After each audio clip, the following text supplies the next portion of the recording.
Olá para você que nos assiste ou que nos ouve no Spotify e no YouTube. Eu sou a Vitória Lima, estou aqui com o jornalista José Guilherme. Olá, bom dia.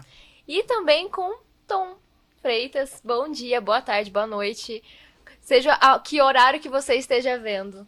Olá, Vitória, olá, Zé, amigos da SP Rio. Sempre bom estar aqui podendo falar de arte e cultura com vocês. E hoje a gente vai falar sobre a Orquestra Joseense, que estreou agora no final de agosto. A gente vai conhecer um pouco sobre esse projeto, que é da Fundação Cultural Cassiano Ricardo. E para isso a gente vai falar com o Tom. O Tom vai explicar direitinho pra gente qual que é a origem e qual que é o papel desse projeto. Olha, realmente a Orquestra Joseense é um orgulho para todo joseense, né? É uma orquestra de formação. O que é uma orquestra de formação? É uma orquestra onde nós temos vários núcleos, né? O núcleo profissional, composta ali pelos chefes de naipe, cada naipe tem o seu músico profissional, e embaixo dela você tem os outros núcleos, né? O núcleo avançado, o núcleo semiprofissional, que são bolsistas, isto é, pesquisadores, artistas que estão pesquisando música e que queiram integrar aí a nossa orquestra joseense. Então, durante o ano todo, esses bolsistas têm aulas práticas e teóricas dentro do seu instrumento específico e também ensaios em conjunto com toda a orquestra. Então é um privilégio uma cidade ter uma orquestra de formação e que prevê essa continuidade da orquestra. Né? É diferente de você contratar músicos profissionais para vir tocar e acabou, cada um vai para a sua cidade. Não, a gente está formando músicos. Né? E também diferente da anterior, né? Que tinha uma quer dizer, que arrebanhava aí profissionais já de certa categoria, né? Isso. E com um custo muito grande. Um custo altíssimo, uma bela orquestra, foi fantástico o trabalho desenvolvido, mas a proposta nossa dessa gestão é essa orquestra de formação. Isto é, essa orquestra que vai deixar aqui um histórico, né, de músicos que até então tinham que sair de São José dos Campos para ir estudar, para ir pesquisar. Hoje eles podem ficar em São José e tem essa possibilidade de estudar aqui com grandes músicos. O maestro, por exemplo, o maestro William, que é o maestro que foi selecionado por meio de uma audição, que tivemos vários maestros bons, ótimos maestros participando, e o maestro William, que é um excelente maestro, pesquisador, finalizou seu doutorado, um músico que tem a experiência da prática também e da questão da orquestra de formação. Ele participou de vários processos pedagógicos de importantes projetos do país, como o Projeto Guri, que são projetos de musicalização infantil.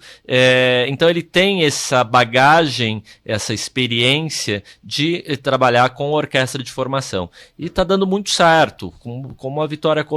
A gente estreou agora na semana passada a orquestra, o núcleo profissional, os chefes de naipe, e foi fantástico, um concerto de excelência, onde o maestro conseguiu explorar dentro de cada naipe, dentro de cada músico, o que tem de melhor. Então a gente pode esperar agora concertos frequentes dessa orquestra? Pode. Agora, durante esse término de ano, esse segundo semestre todo, nós teremos várias apresentações da nossa orquestra. Já agora, no dia 28, tem essa apresentação no Teatro Municipal, já com os bolsistas. Essa primeira foi só os chefes de naipe, agora já com os bolsistas, assim como no Vicentina Aranha, teremos apresentações lá também, e pela cidade toda. Quem ganha, eu sempre falo que tem dois nortes aí. Um são esses músicos que recebem ali, os bolsistas também, e tem essa possibilidade de estudar música, mas também a população com concertos gratuitos por toda a cidade. Tem essa possibilidade também da orquestra se apresentar nas cidades vizinhas, né, Tom? Tem, sem dúvida. Acho que São José dos Campos ela é uma referência dentro do Vale do Paraíba, sempre foi e continua sendo, e em várias áreas, inclusive nas artes, né? Então, tanto a orquestra como o coro de São José, a nossa companhia de dança, o nosso núcleo de circo, que são os nossos núcleos formativos, né?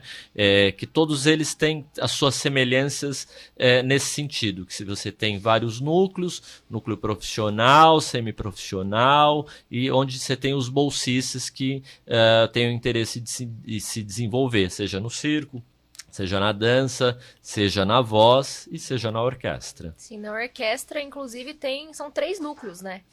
É o aperfeiçoamento, avançado e o profissional. Então, são muitos músicos envolvidos. Quantos, mais ou menos, que estão envolvidos nesse projeto? Olha, a gente tem a proposta de estar, nesse segundo semestre, com 50 músicos, né, divididos nesses núcleos.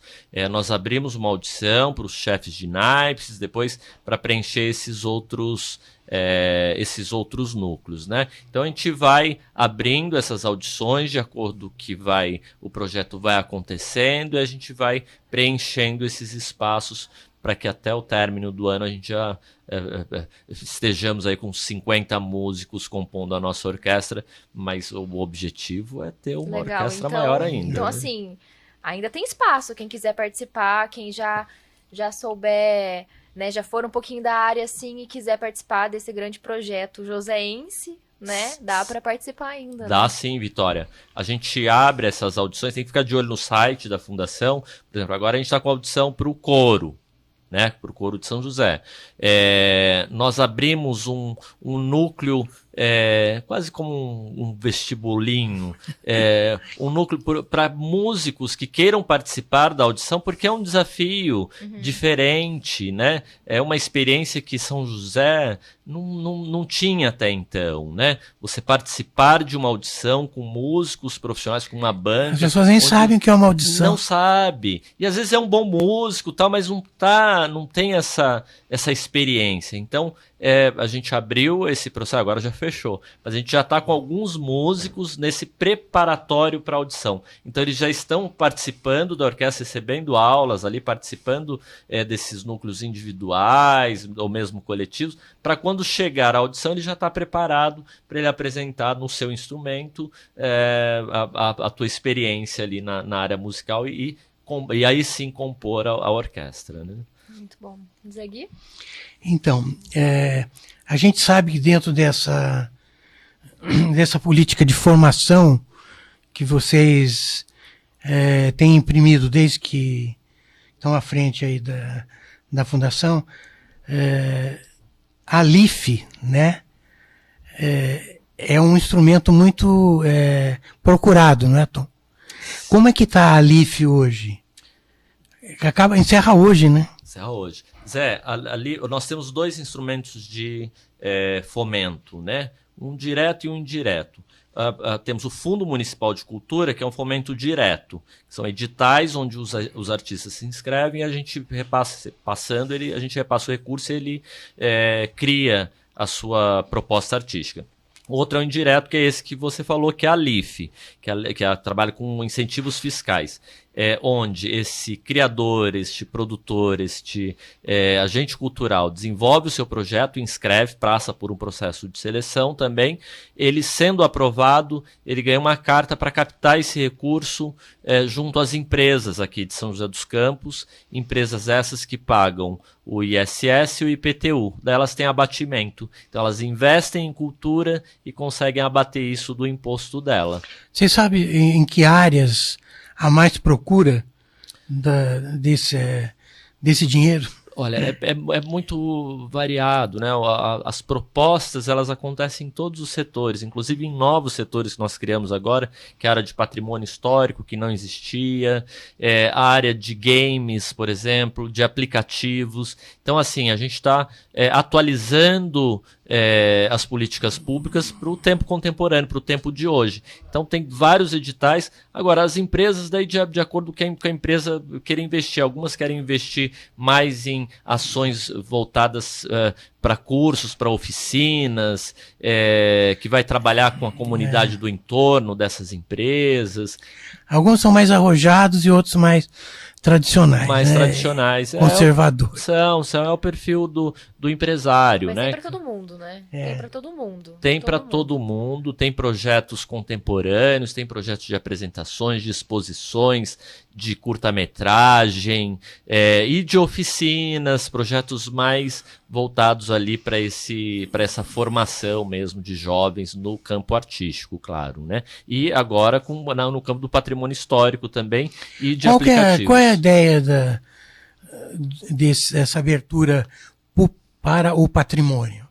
Olha, a gente identifica dentro da cidade esse patrimônio riquíssimo que nós temos aqui, tanto material como imaterial. O Vale do Paraíba como um todo é muito rico, né, em sua cultura de patrimônio, né? O imaterial, principalmente nas manifestações artísticas da cultura tradicional, das culturas populares, mas também da questão do prédio mesmo, né? A gente identifica em São José essas possibilidades de investimento para restauro, por exemplo, dos nossos patrimônios. Né? São José tem essa riqueza da arquitetura moderna, né? Que tem lá na Residência Olivo Gomes, no parque. Né? Mas em outros pontos da cidade também tem importantes casas tal desse mesmo momento, né? Acho que as pessoas podem ficar de olho para ver se encaixam num projeto desse tipo, né? Sim, vale a pena. Nós temos as estações ferroviárias. Então a gente tem várias fases aqui em São José dos Campos da sua história, né? Agora recente, no ano passado, tivemos a entrada no livro de tombos do IPHAN do Parque da Cidade, né? Um complexo fantástico que envolve ali, como você colocou, a Rino Levi, a Residência Olivo Gomes, com a sua arquitetura modernista, os jardins de Burle Marx, assim, um dos principais paisagistas do mundo, né? A gente tem esse paisagismo ali dentro do parque, os próprios galpões da antiga tecelagem. Então ali você vê esse complexo de patrimônios e consegue identificar por meio destes patrimônios, as várias fases, né, do Brasil, do país, né, que você tem ali o modernismo, você tem a questão fabril, você tem aqui o Vicentino Aranha, a questão sanatorial. Então você, dentro de São José, você consegue percorrer a história do país, né, por meio desses patrimônios. Sim, com certeza. E é legal a gente divulgar isso, porque mostra o trabalho que está sendo muito bem feito, né, da Fundação em poder proteger toda essa história cultural de tecelagem, né, de toda a questão do Vale do Paraíba inteiro, assim, que se concentra aqui em São José, uma cultura muito grande, né, do patrimônio histórico e material e imaterial. É muito bom a gente divulgar isso, porque muita gente provavelmente não sabia e agora pode ver se encaixa nesse projeto, né?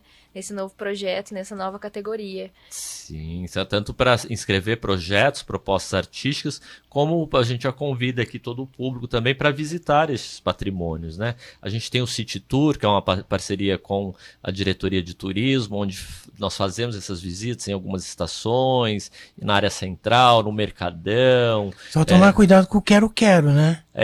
Nossa, ele é bravo. Ele é bravo. De manhã eu atravesso o parque da cidade, eu sempre encontro com um casal, assim, eu sempre dou a volta, assim. Ele já me conhece e daí tá mais tranquilo, mas eles são bravos. Eu sofri um ataque de quero-quero. Eu não sabia o que fazer, porque eles vinham, né? Eles ficam bravos. Se você se aproxima de onde tem ninhos, né? Eles ficam bravos. São os patrimônios joseenses. Patrimônio. São um dos patrimônios joseenses. Muito bom, Zé Gui. Então, eu queria perguntar para você, Tom, sobre os espaços da Fundação, né? Os espaços onde os espetáculos, as palestras, os workshops são realizados, né?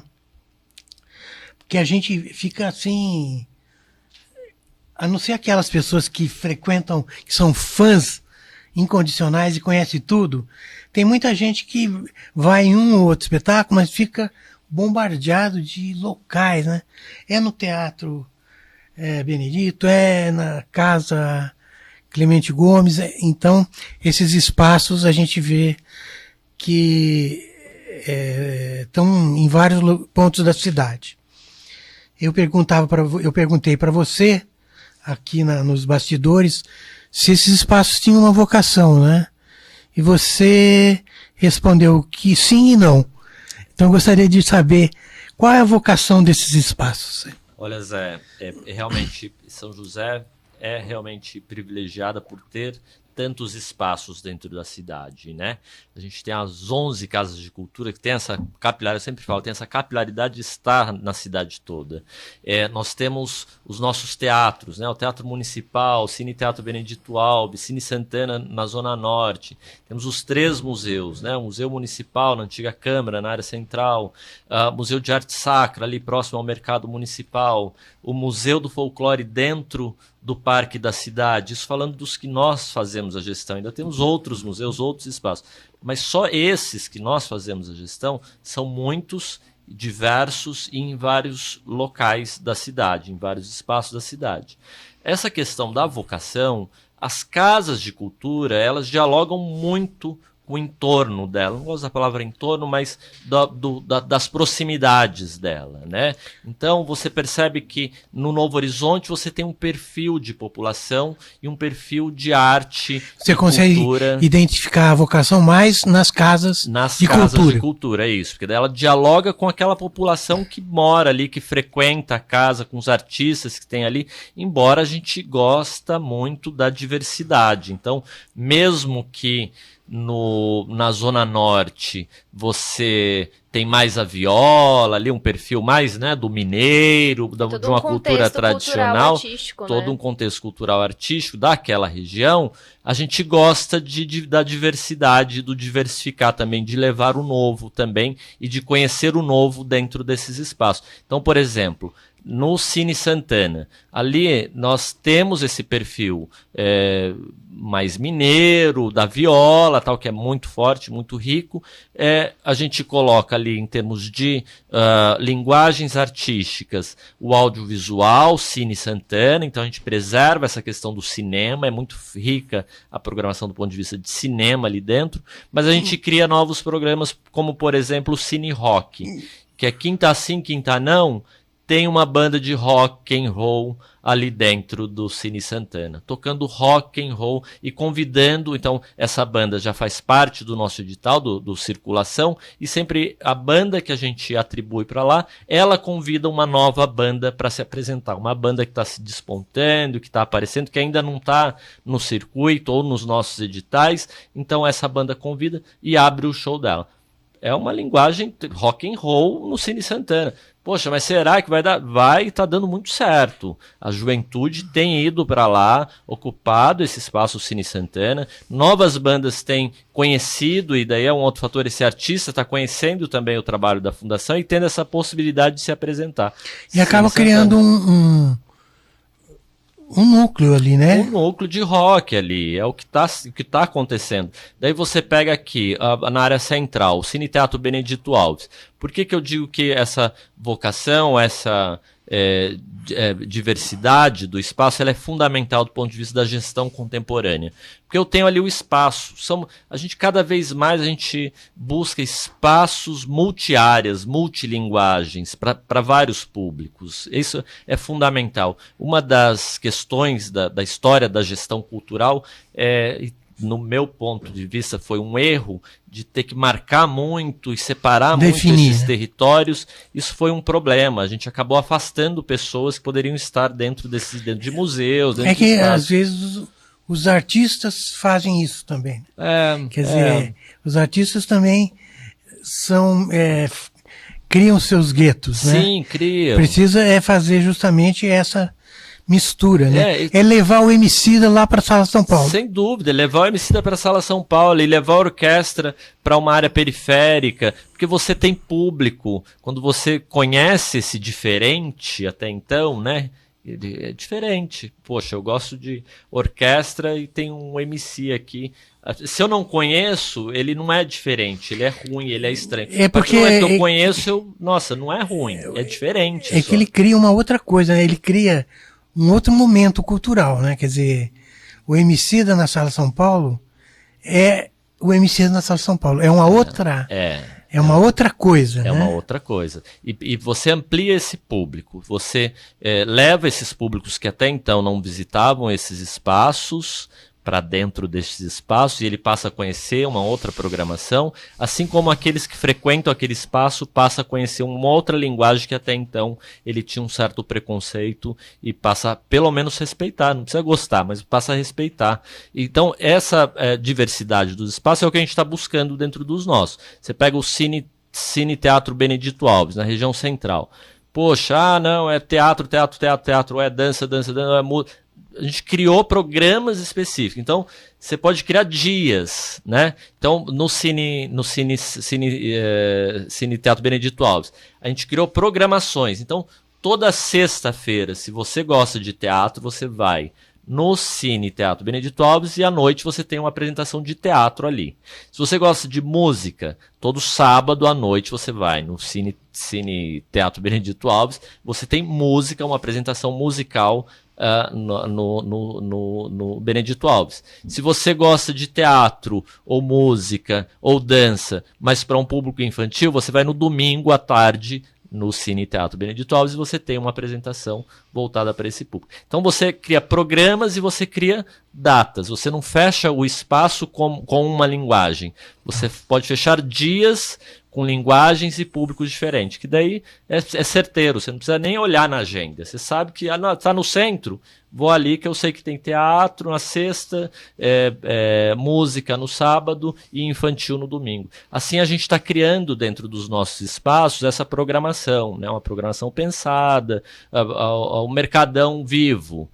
Todo sábado de manhã você está no centro da cidade, você vai comer um pastel lá no Mercadão, você sabe que você tem música às 11 horas na entrada ali do Museu de Arte Sacra. Tem arte nas ruas, tem arte nas ruas, tem malabares, tem mágica. Tem essa questão também, né? Da rua como espaço para arte, né? Cada vez mais. Cada vez mais, né? Cada vez mais a gente sai do cubo branco, isso nas artes visuais isso é muito forte ainda, mas cada vez mais a gente sai de dentro dos espaços e ocupa a área central, as ruas, é onde o público está, né? O público está ali. E depois, se ele quer se aprofundar, ele entra nos espaços que é o que acontece no Arte Sacra.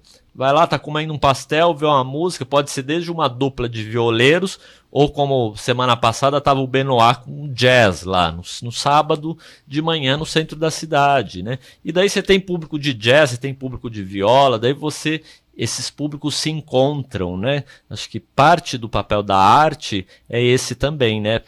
Possibilitar esse encontro entre pensamentos diferentes, pessoas diferentes, com gostos diferentes, e se encontrar por meio da arte. E acho que isso é um pouco do papel da arte, né? E depois ele assiste o show com a ovação e já entra no Museu de Arte Sacra, que sempre tem uma exposição ali dentro, né? E já se aprofunda um pouco em outras artes, que não só a música. Eu acho importante o joseense conhecer esse museu, né? Que tem algumas preciosidades, apesar de pequeno, né? Mas ele é muito interessante. Eu acho que quem não conhece deve conhecer. O que você ia perguntar mesmo? Eu ia agora, para meio que finalizar o nosso papo, a gente vai falar um pouquinho sobre o festival, que normalmente acontece no mês de setembro.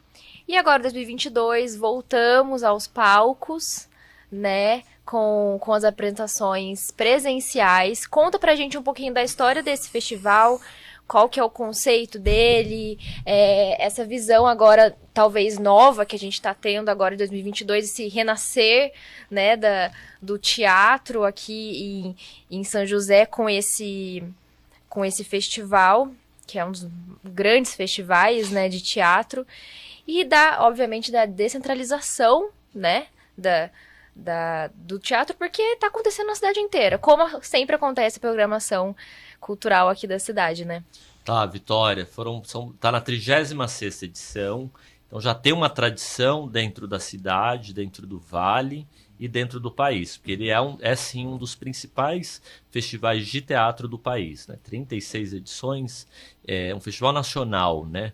E prova disso a quantidade de inscritos, de grupos inscritos de todo o país, foram mais de 200 grupos inscritos.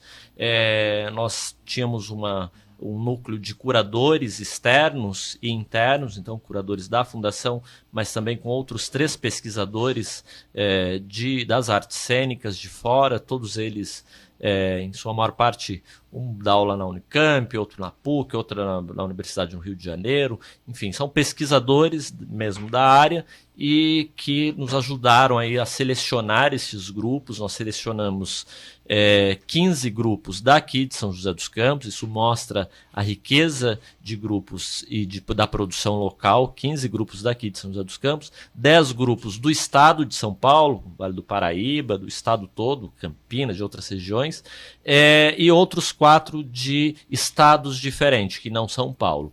Então, é uma programação riquíssima que está nessa edição, mas que é uma tradição do Festivale, né? Ele tem um histórico aí de 36 edições, sempre muito marcada por essa diversidade de grupos e linguagens artísticas. Este ano específico a gente conversa mais com o contemporâneo, então a gente traz também as intervenções de rua, é um teatro que é teatro-dança, é um teatro que é teatro-literatura. Tecnologia, né? Com tecnologia, então que está dialogando mesmo com o contemporâneo. Mas tem as tradições também, tem o teatro de rua, tem o Mambaby, tem o palco italiano tradicional, para ter ideia, são 63 intervenções pela cidade, apresentações pela cidade. Ele é macunaímico também, né? É macunaímico, totalmente. É bom porque a gente está na celebração aí do modernismo, né? Da semana de 22. Sim. E tem esse caráter, né? Macunaímico, não só por causa de personagens específicos, mas por causa desse brasileiro plural que aparece aqui e ali, né? Aqui e ali, e quando a gente traz grupos de fora, ou mesmo dentro da própria produção, você vê as temáticas abordadas as mais diversas, desde questões indígenas.